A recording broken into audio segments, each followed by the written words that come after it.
कभी आपको एक ऐसी जगह पर रहने के लिए कहा जाए जहां पर 2 किलोमीटर में करीब 12 लाख लोग रहते हों, एक टॉयलेट में 1500 लोग जाते हों और जब नहाने का समय आए तो आपका नंबर कल आएगा या परसों, ये कहा नहीं जा सकता हो। अब आप सोच रहे होंगे कि आखिर ये किस बस्ती की बात हम आपको बता रहे हैं। ये जरूर मुंबई की कोई चोल या बस्ती होगी। आपने मुंबई तो सही गैस किया, लेकिन ये कोई चोल नहीं बल्कि एक स्लम एरिया है। जी हाँ, हम बात कर रहे हैं एशिया के सबसे प्रसिद्ध और बड़ी स्लम कॉलोनी धारावी की। आपको ये बात जानकर काफी हैरानी होगी कि 18वीं सदी में धारावी एक आइलैंड हुआ करता था, जो कि अब 6 लाख लोगों की जनसंख्या वाला इलाका है। लेकिन अगर आप अब इसे देखेंगे तो आपको यहाँ की 1 इंच भी जमीन नहीं दिखेगी। किन हैरानी की बात तो यह है कि धारावी में करोड़ों अरबों का बिजनेस चलता है। इस जगह पर ऐसे बहुत सारे बिजनेस हैं और इंडस्ट्रियल इलाके हैं जिनका टर्नओवर करोड़ों अरबों में रहता है। लेकिन आप में से कई लोग आज से पहले इस स्लम एरिया के बारे में जानते भी नहीं होंगे। लेकिन आज हम आपको इस छोटी सी जगह में ज्यादा से ज्यादा जनसंख्या में रहने वाले लोगों और इस स्लम एरिया के बारे में बताएंगे, जो एशिया का सबसे ज्यादा जनसंख्या वाला लोकेशन है, जिसकी तुलना आप किसी 3 देश की जनसंख्या से कर सकते हैं। यहाँ की जितनी आबादी इस स्लम एरिया में बसी हुई है। आज हम आपको भारत के एक ऐसे एरिया से रूबरू करा रहे हैं जिसे गरीबों के लिए कभी अंग्रेजों ने बसाया था। आजादी के बाद से लेकर अब तक इसे वोट बैंक के रूप में इस्तेमाल किया गया है और आज भी ये क्षेत्र विकास की आस लगाई बैठा है। हम बात कर रहे हैं माया नगरी मुंबई के बीच बसे एशिया के सबसे दूसरे बड़े स्लम एरिया धारावी की। लगभग 1 मिलियन की आबादी वाला ये क्षेत्र पश्चिम माहिम और पूर्व साइन के बीच में 557 एकड़ में फैला हुआ है। इस क्षेत्र में अन्य राज्यों से विस्थापित हुए लोग रहते हैं जो रोजगार की तलाश में मुंबई आए और यहीं बस गए। सन 1880 में अंग्रेजों द्वारा बसाई धारावी की स्थिति वर्तमान में बेहद खराब है। आबादी बढ़ने के कारण यहाँ कई झुग्गी झोपड़ियां खड़ी हो गई हैं और इन झोपड़ियों का घनत्व इतना ज्यादा बढ़ गया है कि ऊपर से देखने पर इसके आसपास की जमीन तक दिखाई नहीं देती। धारावी में रहने वाले लोग इन छोटे घरों में ही अपना व्यवसाय चलाते हैं। इनमें चमड़ा, टेक्सटाइल और घड़ों के उद्योग अधिक हैं। आपको ये जानकर ताज्जुब होगा कि इन सिंगल रूम फैक्ट्री में बना माल एक्सपोर्ट भी होता है। धारावी अब एक झुग्गी झोपड़ियों की कीमत 1 करोड़ रुपए तक पहुंच चुकी है। यहाँ अब 1 स्क्वायर फीट की कीमत करीब 25,000 से 30,000 पहुंच चुकी है। दिखने में महज ये झोपड़पट्टी लगती है, लेकिन इसके कई कमरे होते हैं जिनमें कई तरह के व्यवसाय चलते हैं। आजादी के बाद से धारावी की स्थिति में कोई भी बदलाव नहीं आए, बल्कि यहाँ झुग्गी बस्तियां बसती ही जा रही हैं। फर्जी मूल निवासी पत्र यानी गैर कानूनी दस्तावेज पाकर कई लोग यहीं बस गए हैं और हर राजनीतिक पार्टी यहाँ अपने दावे ठोकती है। वैसे पिछले 15 वर्षों से धारावी विधानसभा क्षेत्र से कांग्रेस का ही प्रत्याशी चुनकर आ रहा है। 2009 में कांग्रेस वर्षा गायकवाड़ ने यहाँ से चुनाव जीता था। माना जाता है कि एशिया का सबसे बड़ा स्लम एरिया माना जाने वाला जनसंख्या फिजी, बहामास जैसे देशों के बराबर है। 10 लाख के करीब जनसंख्या वाली इस बस्ती में 1/4 लोग यानी 2.5 लाख कचरा बीनने जैसे कामों में जुड़े हैं। ये कचरा रिसाइकिल होकर पर्यावरण प्रदूषण और गंदगी को कम करने में एक अहम भूमिका निभाता है। ऐसा कहा जाता है कि यहाँ 18वीं शताब्दी के दौरान ये एक द्वीप था, लेकिन धीरे धीरे ये जगह गांव में तब्दील होती गई। आज यहाँ लगभग 7 लाख लोगों की आबादी है, जो औद्योगिक और आवासिक क्षेत्र में विभाजित है।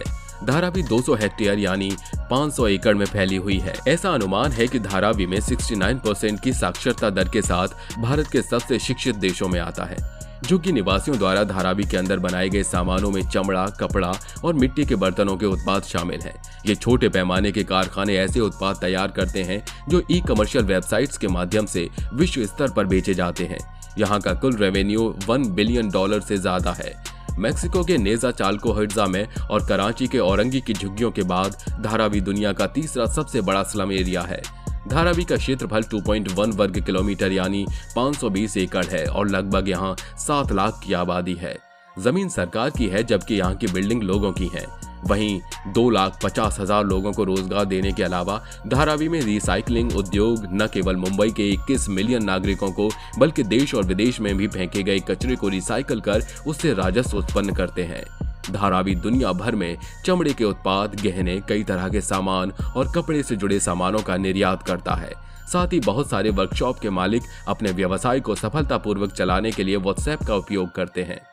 मुंबई के इतने तरक्की करने के बाद भी मुंबई का एक काला सच भी है और ये है दुनिया की सबसे बड़ी झुग्गी झोपड़ियां मुंबई में ही पाई जाती हैं।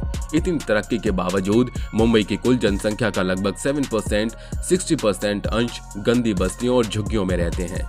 मुंबई की धारावी एशिया की सबसे बड़ी स्लम बस्ती है, जिसमें करीब 10 लाख लोग रहते हैं। इतना ही नहीं, ये दुनिया की सबसे महंगी स्लम बस्ती है।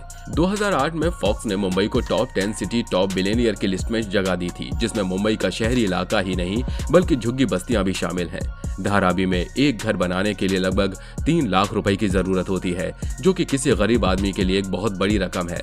बताया जाता है कि मुंबई की धारावी स्लम एरिया में एक छोटे कमरे में 5 से 7 या उससे अधिक लोग रहते हैं। आसपास के इलाकों में मेहनत मजदूरी कर अपना जीवन यापन करने वाले इन लोगों की जिंदगी किसी नरक में रहने से कम नहीं है। कहा जाता है कि धारावी को मुंबई का एक संगठित गिरोह चला रहा है। यहाँ पर वो हर चीज आपको मिल जाएगी जो पूरे मुंबई में कहीं नहीं मिलेगी। यहाँ के समीप ही एक नाला है जो यहाँ के लोगों का जीवन और ज्यादा नरकीय बना देता है। जानवरों की तरह इंसान यहाँ कैसे रहते हैं, इसे देखने हजारों विदेशी पर्यटक धारावी में आते हैं।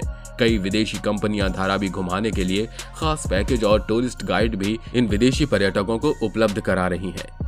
शायद आप जानते ही हों कि 1947 में जब भारत को स्वतंत्रता मिली, तब तक धारावी बॉम्बे और पूरे भारत में सबसे बड़ी झुग्गी बन चुकी थी, जबकि बॉम्बे एक शहर के रूप में अनप्रेसिडेंटेड फॉर्म से विकसित हुआ। धारावी स्लम के भीतर खाली स्थान ऑपरेटर्स के लिए कचरा डंपिंग ग्राउंड के रूप में कार्य करता था। 1950 के बाद से धारावी पुनर्विकास प्रस्ताव योजनाएं सामने आने लगी, हालांकि अधिकांश वित्त और राजनीतिक समर्थन की कमी के कारण विफल रही। 1960 के दशक में झुग्गीवासियों के उत्थान के लिए धारावी कोऑपरेटिंग हाउसिंग सोसाइटी की स्थापना की गई थी। सोसाइटी ने 300 प्लस फ्लैट और लगभग 100 दुकानों को बढ़ावा दिया। 20वीं सदी के अंत तक धारावी स्लम ने 175 एकड़ भूमि पर कब्जा कर लिया, जिसमें प्रति हेक्टेयर 2900 प्लस लोगों की आश्चर्यजनक जनसंख्या घनत्व थी। धारावी आबादी पर कोई सटीक आंकड़े नहीं है, हालांकि सूत्र बताते हैं कि धारावी स्लम का जनसंख्या घनत्व 8 लाख से ज्यादा प्रति व्यक्ति वर्ग मील है। इसे और विभाजित करने पर धारावी की 30% आबादी मुस्लिम है, वहीं हिंदुओं और ईसाइयों की हिस्सेदारी 63% है और 6% है। धारावी में बौद्धों और अन्य अल्पसंख्यक धर्मों की एक छोटी आबादी भी है। कुल मिलाकर धारावी आबादी में सभी प्रकार के धर्मों और राज्यों के लोग शामिल हैं। एक बार झुग्गी के भीतर मंदिर, मस्जिद और चर्च मिलेंगे। बड़ी मस्जिद सबसे पुरानी संरचना है। वैसे दोस्तों, आप क्या कहना चाहेंगे मुंबई में इस छोटे से एरिया के बारे में, जिसमें थोड़ी सी जमीन में इतने ज्यादा लोग रहते हैं जितने कि पूरे भारत में रहते हों? और हाँ, आपने देखा किस तरह से यहाँ घर बसे हुए हैं। यहाँ तक कि दूर से देखने पर यहाँ एक रत्ती जमीन भी नजर नहीं आती।